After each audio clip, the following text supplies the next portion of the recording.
요한복음 15장 1절로 8절의 말씀을 다 같이 함성으로 봉독하시겠습니다. 나는 참 포도나무요 내 아버지는 농부라. 물은 내게 붙어 있어 열매를 맺지 아니하는 가지는 아버지께서 그것을 제거해 버리시고 물은 열매를 맺는 가지는 더 열매를 맺게 하려 하여 그것을 깨끗하게 하시느니라. 너희는 내가 일러준 말로 이미 깨끗하여졌으니 내 안에 거하라. 나도 너희 안에 거하리라. 가지가 포도나무에 붙어 있지 아니하면 스스로 열매를 맺을 수 없음같이 너희도 내 안에 있지 아니하면 그러하리라. 나는 포도나무요 너희는 가지라. 그가 내 안에 내가 그 안에 거하면 사람이 열매를 많이 맺나니 나를 떠나서는 너희가 아무것도 할 수 없음이라. 사람이 내 안에 거하지 아니하면 가지처럼 밖에 버려져 마르나니 사람들이 그것을 모아다가 불에 던져 살으느니라. 너희가 내 안에 거하고 내 말이 너희 안에 거하면 무엇이든지 원하는 대로 구하라. 그리하면 이루리라. 너희가 열매를 많이 맺으면 내 아버지께서 영광을 받으실 것이요 너희가 내 제자가 되리라. 아멘. 우리가 살면서 이 행복, 기쁨, 감사, 이 축복 이런 모든 것들을 다 원하는 것을 우리가 봅니다. 그런데 이런 것들이 우리의 삶 가운데 성취될 수 있는 것은 관계를 통해서 이루어진다는 것이죠. 사람이 혼자 사는 것이 그렇게 매우 기뻐해 보이지 않기 때문에 여호와께서는 이 아담을 잠들게 하시고 이 돕는 배필을 데려오셨을 때 참 이는 내 뼈 중에 뼈요 내 살 중에 살이야 이런 고백이 있지 않습니까? 아무리 뛰어난 사람도 아무리 재능이 많은 사람도 혼자서는 이 모든 것을 성취할 수 없는 것이죠. 함께 가는 것입니다. 이 함께라는 것은 무엇입니까? 관계를 우리가 형성해 나가는 것들을 의미하게 되는 것이죠. 우리는 관계를 떠나서도 그 누구도 이 사랑과 축복을 경험하면서 누리고 살 수가 없는 거예요. 예를 들어 남녀의 관계, 부모와 자녀의 관계, 친구의 관계, 직장 동료와의 관계, 또 이웃과의 관계, 또 이 믿음의 공동체 안에서의 관계, 이 모든 것들이 인간관계 안에 이루어지지 않습니까? 심지어는 이제 자녀들이 새 학기가 되거나 이제 새로운 학교에 이제 입학하게 되면 대부분의 부모들이 어떤 축복을 원하죠? 만남의 축복을 원합니다. 근데 이 만남의 축복으로 끝나는 것은 아니에요. 사람은 어디서든지 만날 수 있지 않습니까? 길에서도 만날 수 있고 뭐 차 안에서 만날 수 있고 뭐 자리를 양보하는 사람을 만나면 기쁨이 있겠죠. 그러나 그것은 일시적인 이 관계 아니겠습니까? 이 만남의 축복과 함께 같이 가야 될 것은 관계의 축복이에요. 지속적인 만남, 그래서 자기 마음을 터놓고 이야기할 수 있는 관계, 아주 친밀한 관계. 이런 사람이 있으면 그냥 그 사람 생각만 해도 우리 안에 기쁨이 치솟아 올라오는 것들을 우리가 볼 수 있지 않습니까? 이런 부부가 아무리 한 집에서 살아도 관계가 형성되지 않으면 남과 다를 바가 뭐가 있겠습니까?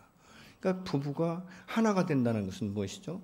자기의 이 권리를 포기할 때 하나가 될 수 있는 거예요. 우리가 이 사랑이라는 것은요, 일방적인 사랑은 진정한 사랑이 아니에요.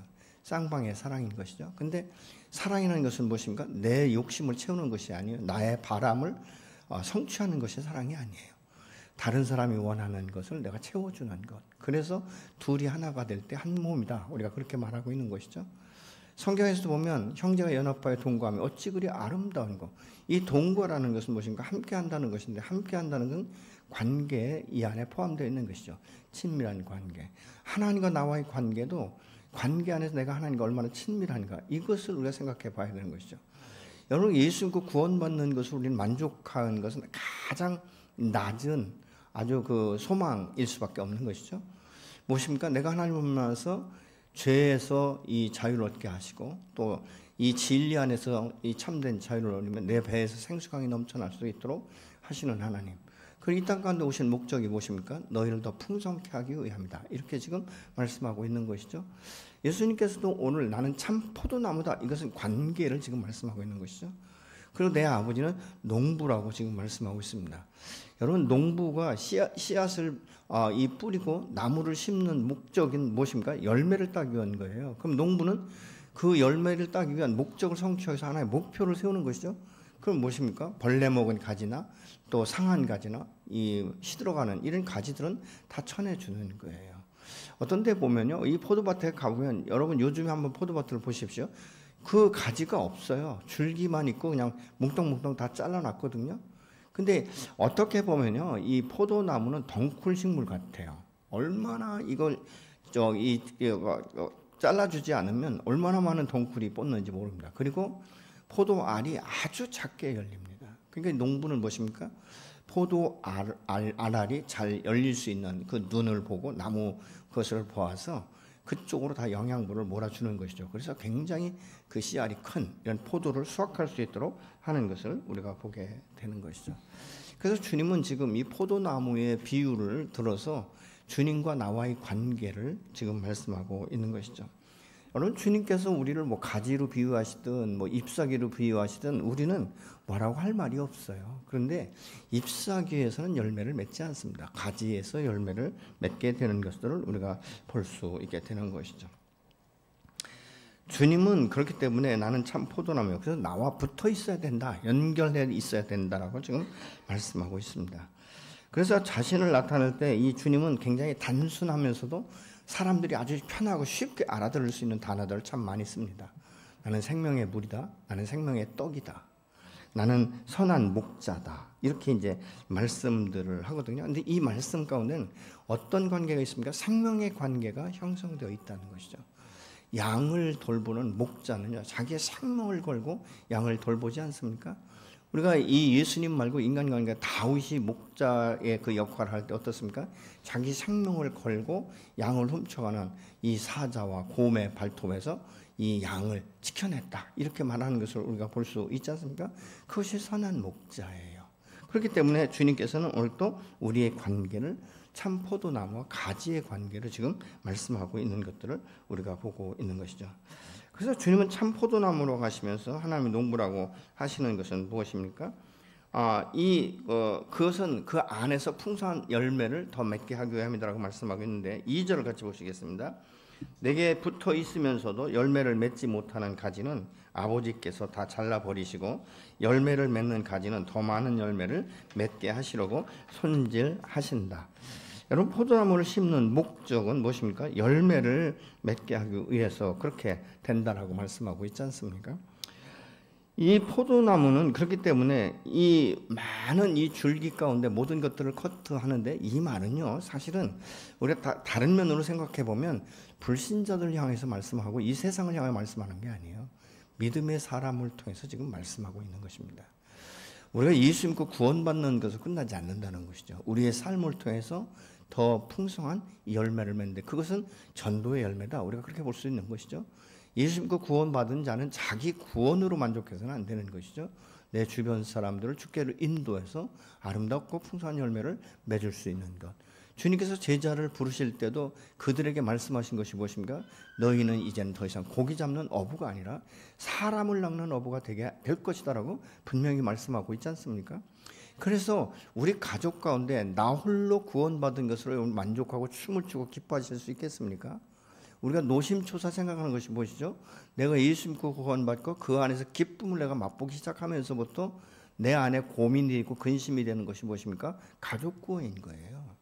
그러니까 가족 구원을 위해서 우리가 밤낮 기도하고 때로는 금식하며 눈물로 하나님 앞에 기도하지 않습니까? 이런 관계.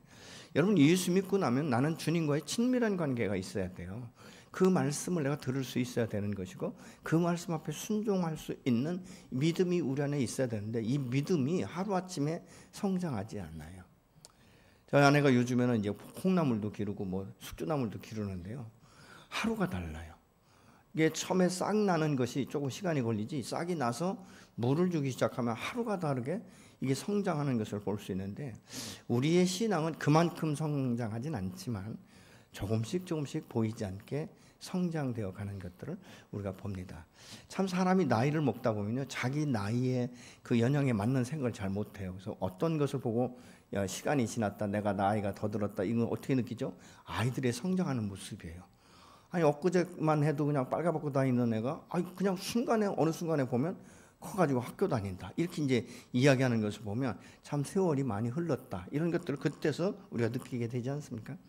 여러분, 예수 믿고 구원받은 사람들이 왜 자꾸 실족하는지 아십니까? 믿음이 정착되지 않기 때문에 그런 거예요. 믿음이 깊이 뿌리를 내리고 그 줄기 안에 열매를 맺는 이 기쁨을 보지 못하는 거예요. 여러분 예수 믿고 구원받은 사람 그런 기쁨과 열매를 어떻게 봅니까? 섬김을 통해서 헌신을 통해서 이런 역사들이 일어나는 것들을 우리가 보게 되는 것이죠. 여러분 그렇기 때문에 하나님과 함께 그 교제하는 것은 친밀한 교제가 되어야 되는 것이죠.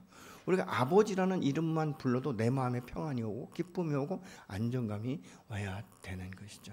근데 많은 사람들이 이렇게 매일매일 진솔하고 진실하게 하나님과의 교제에 소통이 되지 않으면요, 내가 필요하지 않을 때는 하나님을 문 밖으로 내보냅니다. 그래서 필요할 때는 문 열고 들어오셔서 나를 좀 도와달라고, 이런 이 모습들이 우리 삶 가운데 있다는 것이에요. 여러분 주님과의 관계 가운데 얼마나 친밀하십니까?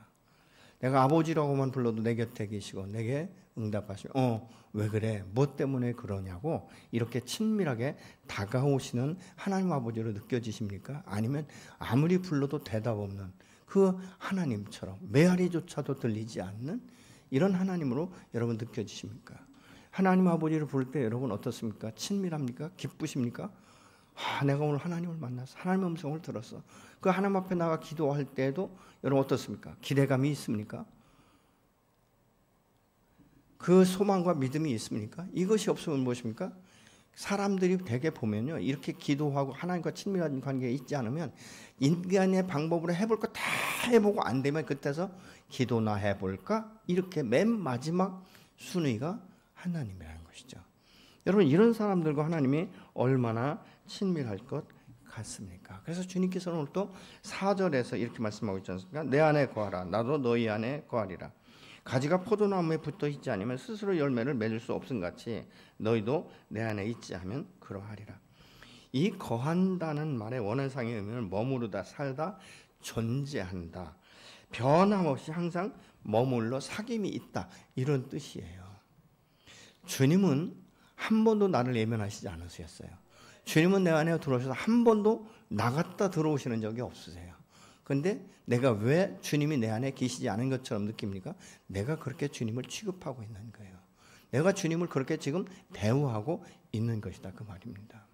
여러분 우리의 신앙은요, 지속적으로 제가 반복적으로 말씀드리지만 저절로 성장하거나 성숙되어지지 않습니다.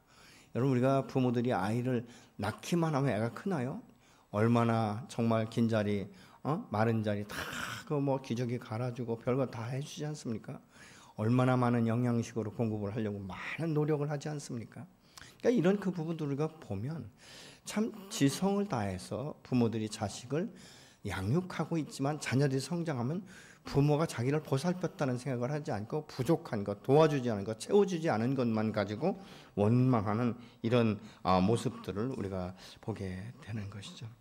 내 안에 거하고 너희가 내 안에 거하고, 이 거한다는 말씀이 말이죠, 이 요한복음 1장 15장 1절에서 10절까지 한 15번 정도 나옵니다.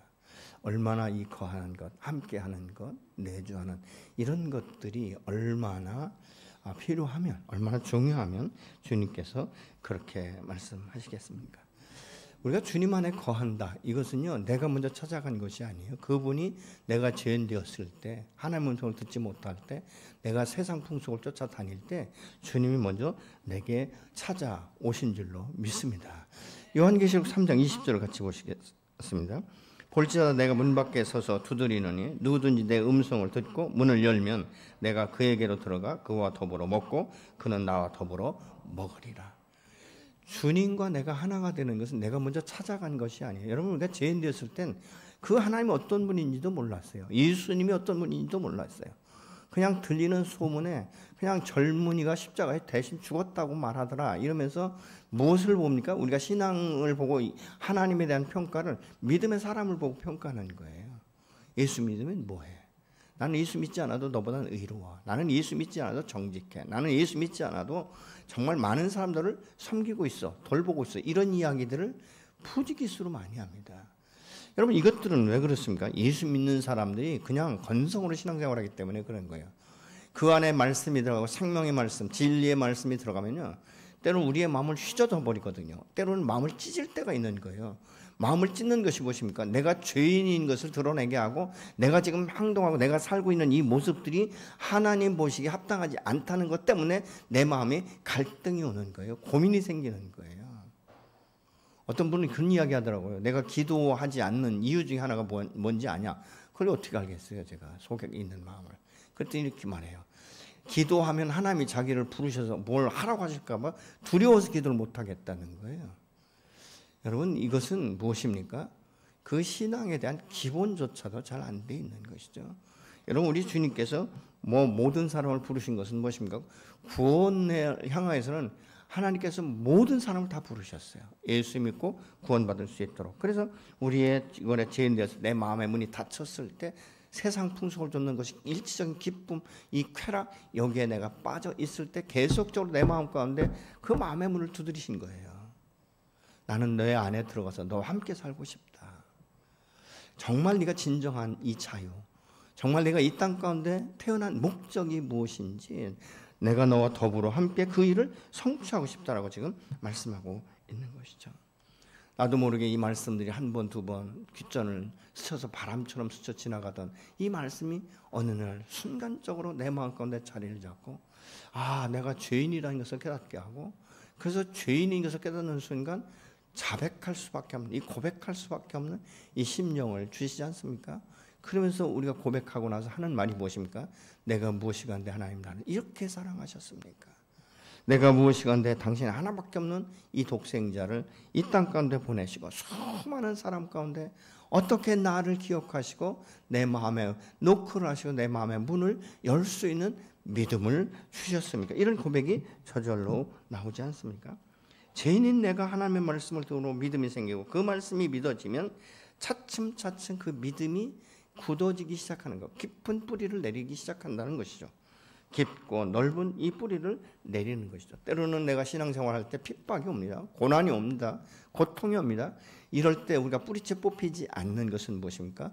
연합되어 있는 것이죠.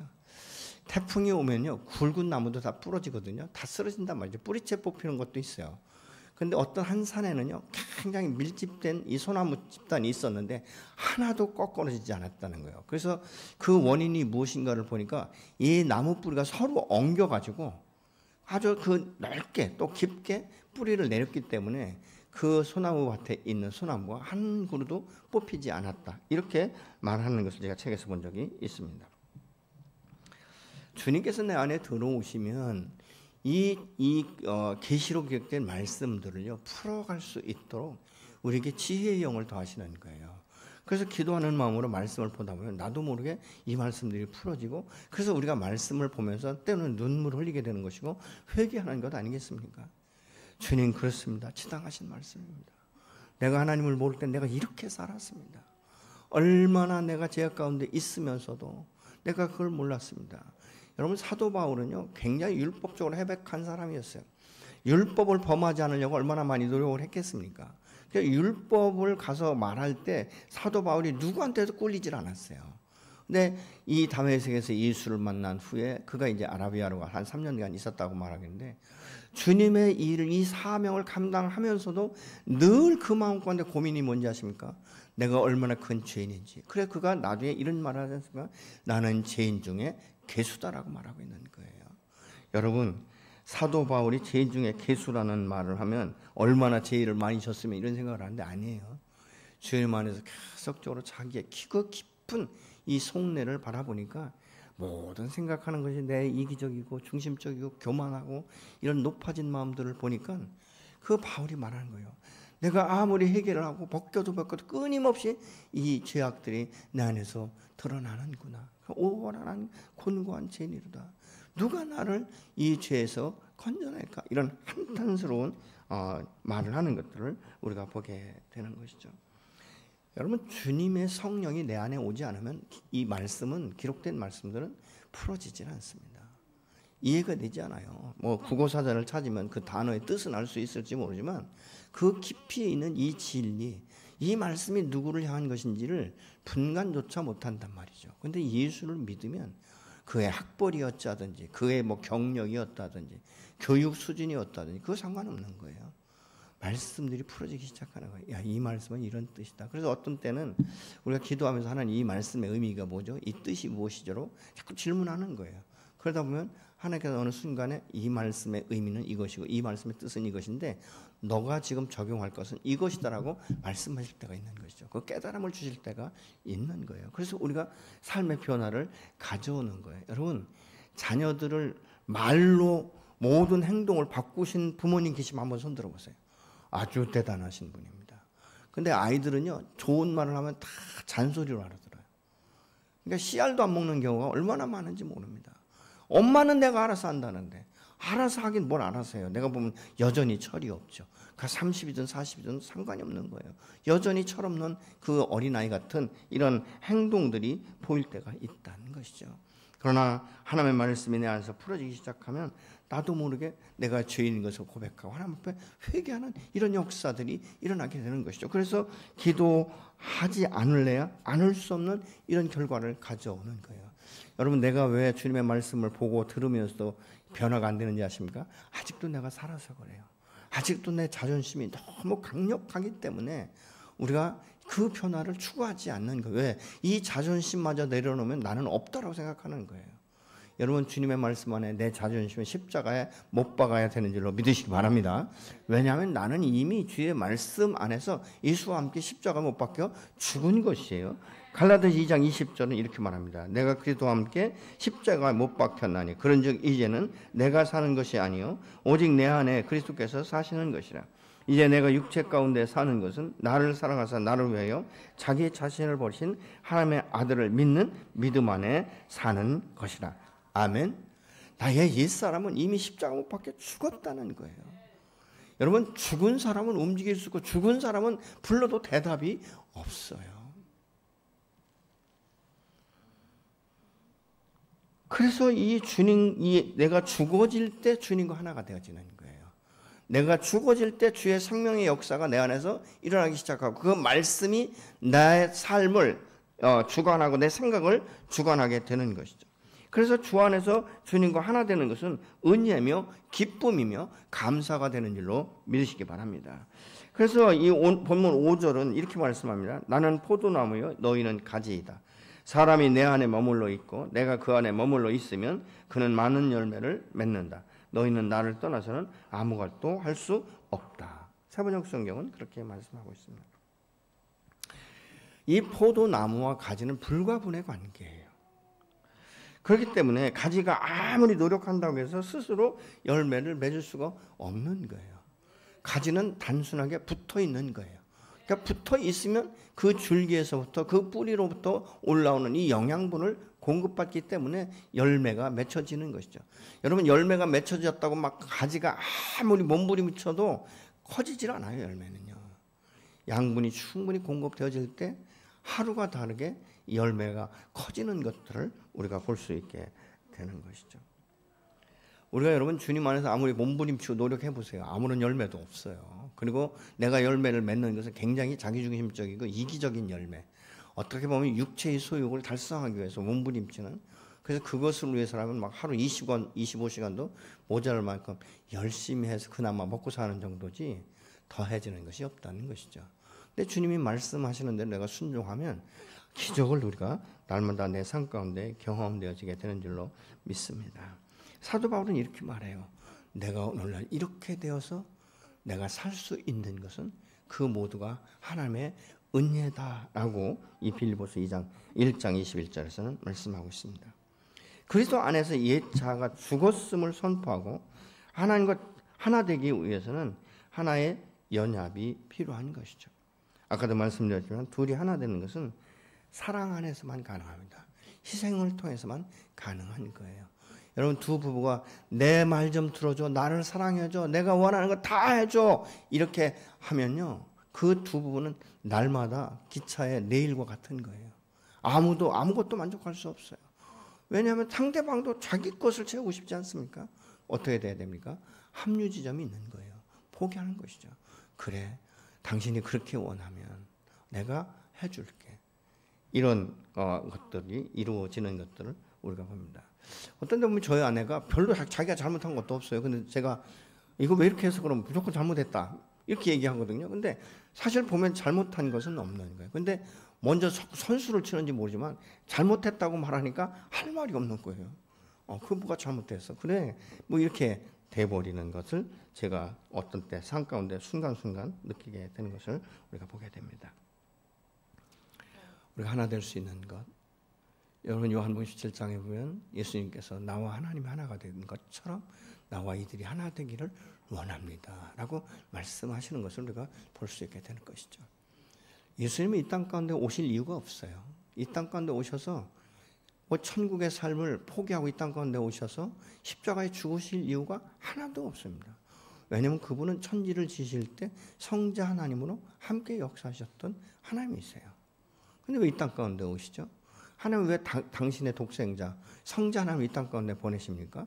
누구를 위해서입니까? 나를 위해서요. 나를 얼마나 사랑하셨으면 그 하늘에 하나밖에 없는 아들을 이 땅 가운데 보내셨고 그 하나님 아버지와 하나 된 그 아들이 이 땅 가운데 오실 때 단순하게 토를 달지 않고 이 땅 가운데 오시지 않았습니까? 여러분 말이 그렇지 하늘의 모든 것들을 누리신 그분이 그 말씀이 육신이 되어 그 동정녀 마리아의 그 태에 잉태하셔서 이 땅 가운데 오셨을 때 모든 것이 부자연스러울 거예요. 우리가 어떤 때는 보면요. 참 선교지에 가보면 내가 얼마나 행복한 사람인지를 조금씩 알게 돼요. 얼마나 더운지, 얼마나 한지. 저희 아는 목사님이 지금 베트남에 가셔서 한 열흘 있다 오신다면 지금 한 달 정도 있다 온대요. 근데 하필이면 지금 베트남이 해를 볼 수 없는 아주 우중충하고 습도가 너무 높아서 말할 수 없이 덥다고 말을 합니다. 근데 이 목사님이 가실 때는요, 가서 골프도 좀 치고, 사우나도 좀 하고, 마사지샵에 가서 마사지도 좀 받고, 그러면 내가 그래 좀 편하게 있다 오겠다라고 하면서 갔다는 거예요. 근데 이게 문자 오는 거 보면요, 혼자 무슨 골프를 치겠냐는 거, 혼자 무슨 재미로 골프 치는 것도 그렇고 해가 보이지 않고 농퉁하니까 이제 사우나를 찾아도 근방에 없고 또 마사지샵에 갔더니 비싸기만 하지 자기 손녀딸이 주무르는 것보다도 못할 정도로 그냥 받으나 마나 이렇다는 거예요. 그러다 보니까 너무 답답한데 음식이라도 좀 맞으면 좋은데 음식조차도 맞지 않아가지고 아주 큰 고민을 하고 있다. 쉽게 그러면 마음으로 그럴 것 같아. 다시는 안 간다 이런 결정을 하지 않나 이런 생각이 들기도 합니다만은 무엇입니까? 우리는 이 삶 가운데 살면서 음식 하나만 맞지 않아도 불평과 원망이 곧바로 나오는 것들을 우리가 보게 되지 않습니까? 그런데 하물며 그 하늘에 계셨던 성자 하나님이 이 땅 가운데 육신을 오셨고 이 땅 가운데 살아가는 것이 얼마나 답답하고 얼마나 힘들었겠습니까? 그럼에도 불구하고 이 땅 가운데 오신 목적이 무엇인지를 너무나 알기 때문에 내 아버지가 사랑하는 이 사람들, 이 죄인들을 사랑하시기 때문에 그분도 오신 것 아니겠습니까? 당신의 생명을 아낌없이 내어주신 이유, 그 목적이 무엇입니까? 나의 죄를 도말하시고 나를 새롭게 하셔서 창조의 원형으로 회복시켜서 하나님과 함께 동행하고 교제하기 위한 이런 것 아니겠습니까? 그래서 하나님과 친밀한 관계를 갖다 보면요, 내 친구처럼 느껴지는 거예요. 늘 그렇게. 그래서 어떤 사람들은요, 하나님을 자기의 친구, 벗으로 생각하는 사람들도 있어요. 근데 여호와 하나님께서도 아브라함은 나의 벗이다, 나의 친구다 이렇게 말씀하시지 않습니까? 얼마나 친밀하면 그렇겠습니까? 에녹 같은 경우는 자식을 다 낳고 300년을 동행하면서도 죽음을 보지 않고 들림받았다라고 말하고 있지 않습니까? 여러분, 우리가 주님 안에 사는 것은 기쁨이 있어야 돼요. 안정감이 있어야 돼요. 행복을 우리는 누려야 돼요. 내 비록 육체의 삶은 이렇다 할지라도 내 안에 역사하신 하나님은 나와 함께 동행하시고 오늘 또 나를 새롭게 변화시키셔서 나를 이 땅 가운데 버리신 목적대로 이루시고 풍성한 열매를 맺게 하신다는 확신을 우리가 가질 때에 우리는 하루하루의 삶이 기쁨이며 만족이며 감사의 삶이 되는 줄로 믿으시기 바랍니다. 무엇을 통해서 이루어지니까? 순종을 통해서 이루어지는 것이죠. 그래서 연약한 내가 무릎을 꿇고 기도해서 성령의 도우심으로 하나님의 마음을 알고 순종을 통해서 삶의 풍성한 열매를 맺게 하시는 분이 여호와 하나님이신 줄로 믿으시기 바랍니다. 때로는 내가 게을러서 나약해질 때 흔들어 깨우시죠. 또 새롭게 세워 가시는 것을 우리가 볼 수 있습니다. 죄로 물들어서 마치 가지가 병든 것처럼 그 잎사귀가 마를 때, 여러분 우리가 곡식을 키우다 보면 잎사귀가 딱 표가 나요. 병든 그 나무의 잎사귀는 표가 납니다. 색깔이 바뀌든지 아니면 그냥 완전히 말라버리든지 아니면 막 시들해지든지 이런 것들을 보면서 농부는 그걸 판단하는 거예요. 아, 무슨 약을 쳐야 되겠구나. 이런 것들을 판단하게 되는 것들을 우리가 볼 수 있지 않습니까? 근데 이 주님께서 열매를 맺지 않는 가지는 쳐버린다라고 말씀하고 있는 이 의미는 뭐 여러 가지로 해석할 수 있지만, 우리가 처음에 주님을 만났을 때 많은 사람들이 기뻐합니다. 막 기뻐하고 기뻐 뛰고, 그래서 예배에 막 얼마나 예배 시간이 기다리는지, 주일 많이 앉아있는가, 수요일 금요일 뭐 새벽 예배까지 다 이렇게 나오시는 분들도 있지 않습니까? 근데 시간이 가면서부터 나도 모르게 조금씩 시들해지는 거예요. 새로운 맛이 잃어가기 시작하는 것이죠. 그러다 보니까 뭐예요? 게을러지는 거예요. 그러니까 게을러지다 보니까 무엇인가? 영적으로 무관심해지기 시작하고, 영적으로 무관심해지다 보니까 옛사람의 성품들이 그 안에 나도 모르는 사이 계속적으로 치고 들어오는 거예요. 그 틈 사이로 자꾸 들어오는 거예요. 그러다 보니까 무엇이죠? 나는 예수 믿고 구원받은 사람이지만 나의 행동, 나의 삶은 여전히 옛사람과 같이 일시적인 쾌락, 육체의 소욕, 육체의 쾌락, 이런 것들을 추구하는 삶으로 변질됐다는 거예요. 그래서 주님께서는 이런 행동들을 가지치기처럼 쳐버린다는 것이죠.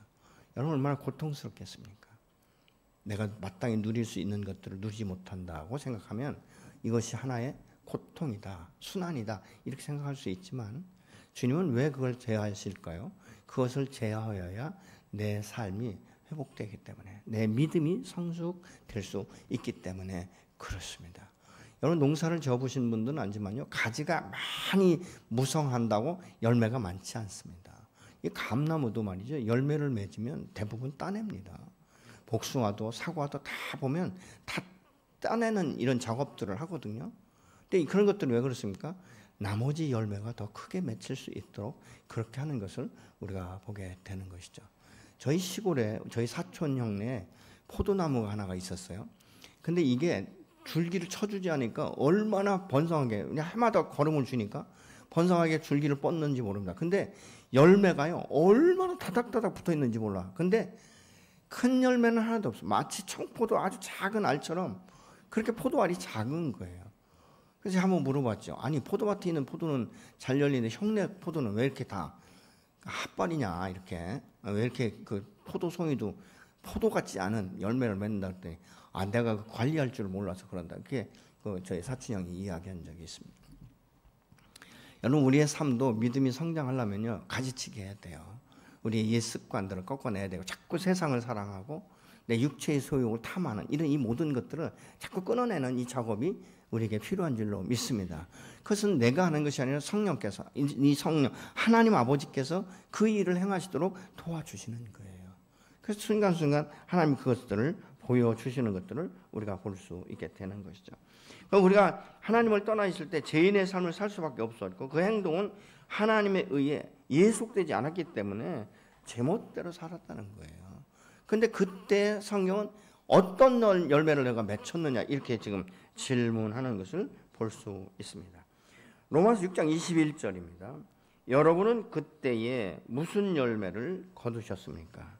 이제 와서 여러분이 그러한 생활을 부끄러워하지만은 그러한 생활의 마지막은 죽음입니다. 이제 여러분은 죄에서 해방을 받고 하나님의 종이 되어서 거룩함에 이르는 삶의 열매를 맺고 있습니다. 그 마지막은 영원합니다. 여러분, 어떻게 이런 결과를 내 삶 가운데 일어날 수 있는가? 과거에 우리가 예수를 모를 때는요, 이 진리의 말씀과 무관한 삶을 살았다는 거예요. 그렇기 때문에 결과적으로 우리가 이 삶 가운데 얻는 열매는 썩어질 열매의 결론을 갖게 된다라고 지금 말씀하고 있죠. 왜요? 의의 열매가 뭔지를 몰랐기 때문에, 진리가 무엇인지를 몰랐기 때문에, 하나님 어떤 분인지를 몰랐기 때문에. 그러나 예수 그리스도의 그 보혈로 정결케 되고 우리가 거듭난 우리의 삶 가운데 이제 진리의 말씀을 따라가다 보니까 의의 열매를 맺게 된다는 것이죠. 이것은 무엇입니까?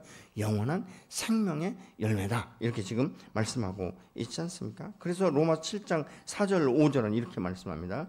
그러므로 형제들아, 너희도 그리스도의 몸으로 말미암아 율법에 대하여 죽임을 당하였으니 이는 다르니 곧 죽은 자 가운데서 살아신 이에게 가서 우리가 하나님을 위하여 열매를 맺게 하려 함이라. 우리가 육신에 있을 때에는 율법으로 말미암는 죄의 정욕이 우리의 지체 중에 역사하여 우리를 사망으로 하여 열매를 맺게 하였더니, 이렇게 말씀하고 있어요. 우리가 하나님을 알지 못할 때 이 어둠의 이 영의 그 그늘에 앉아서 그가 시키는 대로, 그가 조종하는 대로 내가 조종되는 삶을 살아갈 때는 세상 가운데 풍성한 열매를 맺기 위해 그렇게 열심으로, 사실 25시간도 모자랄 만큼 얼마나 세상 사람이 열심히 사는지 모릅니다. 요즘에는요, 아이들도 교육을 너무 조기 교육을 시키지 않습니까? 하여튼 어떻게 보면 전만 떨어지면 그냥 유아원으로 보내고 뭐 이렇게 보내는 것 같아요. 그러니까 아주 어린 아이들을 부모의 품에서 성장시키는 게 아니라 세상 사람들 안에 손에 맡기지 않습니까? 그러면 또 유치원도 또 보내야 되죠. 유치원 어디까지죠? 초등학교 들어갈 때까지. 그러면 이 아이를 왜 그렇게 할까? 물론 다 맞벌이 부부가 너무 많고 또 아이들을 조기 교육을 시키기 위해서 유치원도 좋은 유치원 선택해서 보내는 것들을 우리가 볼 수 있지 않습니까? 근데 사실 좋은 유치원은요, 할 일이 너무 많아요. 아이들이 할 과업이 많다 그 말이죠. 그냥 놀 수 있는 시간이 없는 거예요. 부모와 친밀한 관계를 맺을 수 있는 시간이 거의 없는 거예요. 그러다 보니까 무엇입니까? 늘 어렸을 때부터 생각하는 것이 나는 세상 가운데 최고가 돼야 된다. 나는 세상 가운데 잘 살아야 된다. 어떻게 하면 부자가 될까? 아이들의 머릿속은 다 이 생각으로 가득 차 있는 것이죠. 제가 어저께 우리 집사님 중에서 한 분이 그런 말씀을 하시더라고요. 아이를 학원에 보내야 되는데 교회에서 성경 필사가 있어서 주일날 학원 가는 걸 뺐다는 거예요. 제가 그 말을 듣고 제 마음 가운데 너무너무 기뻤어요. 야, 아이의 교육도 중요하지만 하나님의 말씀 중심이 먼저구나. 이 우선순위를 그곳에 두었구나. 제가 너무너무 기뻐서 참 잘했다. 이런 이야기를 했습니다. 여러분, 우리는 세상의 교육도 중요하지만 하나님의 그 말씀의 교육이 더 중요한 줄로 믿습니다. 그 말씀이 그에게 지혜를 주시고 그 말씀이 그에게 소망을 주고 그 말씀이 그에게 인내심을 발휘하게 하고 그 말씀이 그를 새롭게 변화시키는 하나님의 그 영광을 위해서 쓰임받을 수 있는 하나의 그릇으로 세워가는 줄로 믿으시기 바랍니다. 그렇기 때문에 저는 이런 반대적인 사람을 너무 많이 봤어요. 목사님 이제 그만 전화하세요. 우리 아이는 대학을 졸업하고 직장에 가면 그때 신앙생활을 할 거예요. 근데 여러분, 신앙생활을 어렸을 때부터 안 하고 대학 졸업하면 신앙생활 할 것 같습니까? 그는 이미 세상 사람이 되어버린 거예요. 돌아오기가 너무 어려운 거예요. 여러분 전도해 보세요. 나이가 많은 사람일수록 돌이키는 것이 너무 힘듭니다. 얼마나 힘든지 모릅니다. 이런 것들을 우리가 볼 수 있게 되는 것이죠. 우리가 율법 하나님의 말씀이 없을 때는 육신의 정욕으로 해서 산다는 거예요. 이 세상 가운데 만족을 누리기 위해서 노력한다는 거예요. 근데 말씀이 그 안에 들어가기 시작하면 뭐가 바뀝니까? 세계관이 바뀌고 가치관이 바뀌기 때문에 하나님이 어떻게 말씀하고 있는가, 하나님이 내게 향한 목적이 무엇인지를 찾기 시작하는 거예요. 그게 비전이에요. 하나님이 주신 꿈과 비전은 반드시 이루어지는 줄로 믿습니다. 이 세상 가운데서 낙후된 삶을 살아가지 않아요. 하나님 안에서 비전과 소망을 갖고 사명을 감당하는 자는요, 이 세상 가운데 으뜸이 되면 으뜸이 되었지 아주 그 비굴한 이 비참한 삶을 살아가지 않게 하신다는 것을 저는 압니다. 여러분, 예수님은 입만 무성한 것들을 전혀 원치 않습니다. 그래서 예수님께서는요, 마태복음 21장 19절에 보면요, 이 무화과 나무가 열매를 맺지 않으니까 저주해 버리시는 것을 우리가 볼 수 있어요. 여러분, 나무를 심는 열매를 맺는 이 과실수나 이런 것들은요, 열매를 따야 되는 거예요. 그렇지 않으면 무엇 때문에 그걸 놔두겠습니까? 세상의 부귀영화의 이 열매는요, 맺히기 위해서 최선을 다합니다. 때로는 막 투잡을 뛰고 그렇지 않습니까? 밤잠을 설치기까지 하면서 빚에 눌리고 막 이 고통 가운데 있으면서 그 시간을 잘 감당하는 것들을 우리가 볼 수 있습니다. 그러나 그 열매의 결과는 썩어질 것이다라고 성경은 분명히 말씀하고 있지 않습니까? 그러나 주 안에 거듭난 삶에서 얻어지는 열매는 무엇입니까? 하나님의 말씀을 따라 순종하는 것이기 때문에 그 기쁨이 있는 거야. 하나하나가 기쁨이 있는 거야. 아주 작은 소득에도 만족할 수 있고 행복을 누릴 수 있게 되는 것입니다. 근데 하나님이 가장 기뻐하시는 열매 중에 하나가 무엇일 것 같습니까? 전도의 열매예요. 그래서 다니엘서에 보면 정말 한 영혼을 주께로 인도하면 하늘의 별과 같이 빛난다. 이렇게 지금 말씀하는 것들을 우리가 볼 수 있게 되는 것이죠. 많은 사람들이 처음 예수를 만나면 세상이 다 새롭게 보여요. 정말 내가 주님을 위해서 생명 바쳐 일할 것 같아요.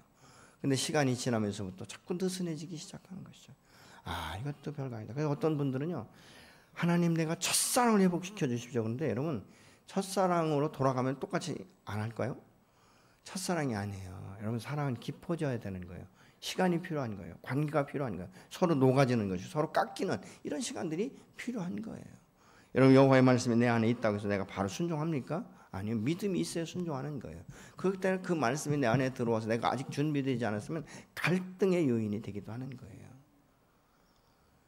그래서 어떤 분들은 신앙생활을 할까 말까 이런 분들이 너무 많아요. 왜요? 하나님 앞에 크게 뭐 덕본 게 없거든요. 근데 여러분 왜 그런지 아십니까? 그것은요, 내가 예수를 믿는 것은 축복받기 위한 것이 목적이에요. 주님을 알아가는 것이 목적이 아니에요. 그러니까 실망이 많은 거예요. 여러분, 예수님과 거듭난 사람은요, 나를 위해서 자기 몸을 버리신, 나 하나를 위해서 이 땅 가운데 아들을 아낌없이 내어주신 그 하나님의 사랑을 알아가는 거예요. 그 사랑의 깊이와 높이와 길이와 너비가 어떠한지를 알아가는 거예요. 알아가면 알아갈수록 너무너무 좋은, 여러분과 좋은 사람 만나면 이런 이야기를 하죠. 참 그 사람 진국이야. 그 사람은 변함이 없어.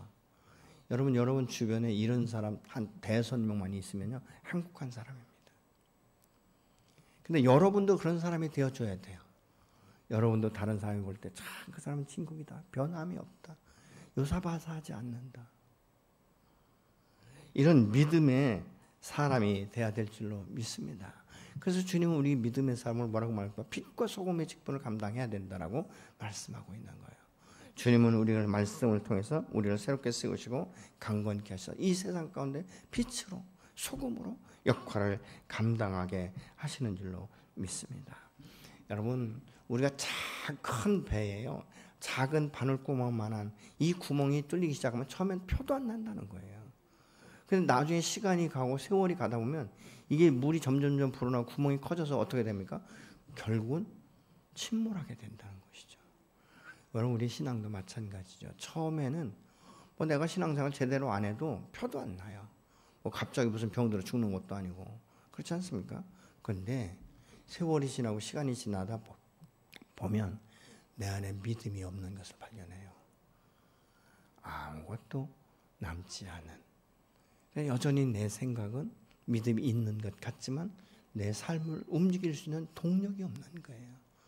믿음은 말씀을 통해서 동력이 우리 안에서 살아 역사되어야 될 줄로 믿습니다. 그것이 힘이에요. 그것이 능력입니다. 그래서 이 농부 되시는 하나님 아버지께서 세상과 벗단 부분의 가지를 잘라내시는 거예요. 얼마나 아프겠습니까? 얼마나 고통스럽겠습니까? 그래서 다시는 처음 주를 만났던 그 기억을 통해서 자신을 새롭게 회복시켜 달라고 이제 하나님 앞에 기도하기 시작하는 것이죠. 기도의 제목이 바뀌는 것입니다. 여러분, 지속적인 열매를 거두면 주 안에서 주님과 함께 더불어 먹고 마시는 이 친밀한 관계로 이루어져 가는 줄로 믿으시기 바랍니다. 주님과 친밀한 관계 속에는요, 적극적이고 능동적으로 반응을 해야 되는 것이죠. 7절의 말씀을 같이 보시겠습니다. 너희가 내 안에 머물러 있고 내 말이 너희 안에 머물러 있으면 너희가 무엇을 구하든지 다 그대로 이루어질 것이다. 여러분, 이거 기적 같지 않아요? 주님이 내 안에 계시고 주의 말씀이 내 안에 있으면 우리가 그 말씀을 붙들고 믿음으로 기도하면 너희가 원하는 대로 이루어진다라고 지금 말씀하고 있는 것이죠. 아멘이십니까? 그래서 하늘이 열린다는 말도 이런 게 나오는 거예요. 하나님 늘 내 편이시라는 것을 내가 확신하고 있는 거예요. 그러니까 이 다윗 같은 경우는 시편 23편에 내가 사망의 음침한 골짜기로 다닐지라도 내가 해받을 것을 두려워하지 않는 것은 그때도 주님이 나와 함께 하십니다라고 말씀하고 있지 않습니까? 그분이 나의 목자가 되시기 때문에 지팡이와 막대기로 나를 안위하신다라고 지금 말씀하고 있는 거예요. 여러분, 이런 믿음은 우리 모두에게 필요한 줄로 믿습니다. 누구도 완성됐다라고 말할 수 없는 거예요. 매일매일 새롭게 이루어져 가는 것이죠. 저는 우리 교회에 이런 성도의 수가 날마다 더해서 새로 오시는 분들이 저 사람은 정말 신실한 그리스도인 같다. 그래서 내가 이 사람처럼 신앙생활하고 싶다. 이런 모습들이 저와 여러분 안에 있어지기를 간절히 소원합니다.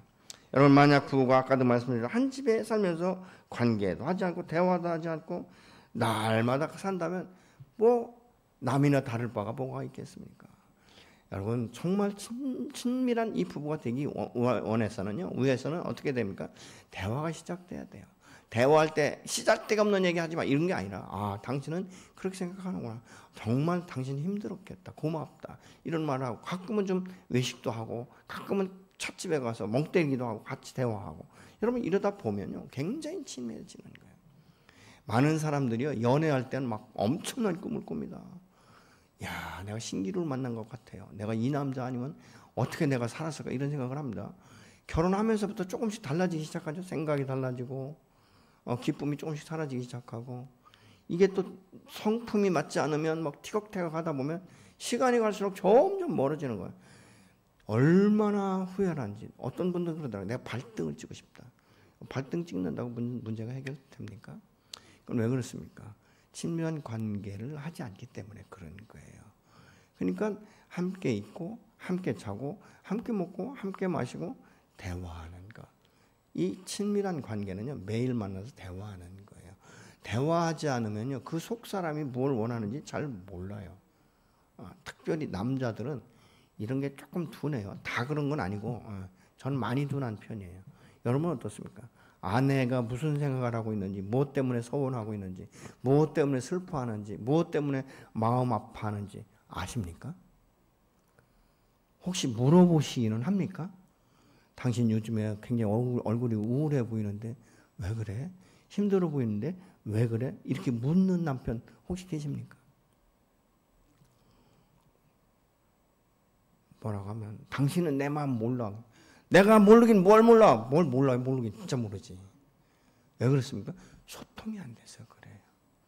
내 마음이 상할 때 내가 당신이 이렇게 말하면 내 마음이 상해. 내가 너무 아파. 그럴 때 그까짓 거 가지고 이것이 아니라 내가 이렇게 말하면 나의 아내가 나의 남편이 상처를 받는구나. 여러분 사람이 부부간에도 상처받으면 마음의 문이 닫혀요. 하나님 안에서도 우리가 상처를 받을 수 있어요. 누구 때문에? 스스로 때문에 상처를 받는 거예요. 스스로의 생각 때문에. 상처를 받으면 하나님 앞에 마음의 문을 닫아버리는 거예요. 그럼 어떻게 합니까? 말씀을 봐서 뭐해? 기도해서 뭐해? 이런 결론을 낳게 되는 거예요. 그건 누구의 잘못입니까? 전적이 나의 잘못이에요. 나의 이기적이고 나의 욕심 때문에 그런 것 아니겠습니까? 내 것을 내려놓고 주님 내가 이렇게 힘듭니다. 내가 지금 어떻게 해야 될까요? 주님 가르쳐 주십시오. 주님 말씀해 주십시오. 그렇게 질문할 때 주님은 시간이 되고 때가 되면 말씀하기 시작해요. 근데 그게 언제인지 아십니까? 내가 그것을 믿음으로 감당할 수 있을 만큼 되었을 때 내 마음 가운데 마음의 문이 열리고 주님이 말씀하시면 주의 종이 듣겠습니다라는 이 자세가 있을 때 주님 말씀하시는 거예요. 그 말씀대로 순종하면 놀라운 기적같이 이미 상대방의 마음이 준비된 것을 우리가 만날 수 있어요. 새롭게 친밀해지는 것들을 우리가 볼 수가 있는 것이죠. 우리가 주님과 하나가 되면 무엇이든지 원하는 대로 구하라. 그리하면 다 이루라고 말씀하고 있지 않습니까? 이런 삶이 여러분의 삶 가운데, 여러분의 가정 가운데, 여러분의 직장 가운데, 여러분의 사업 가운데 이루어지기를 예수로 축복합니다.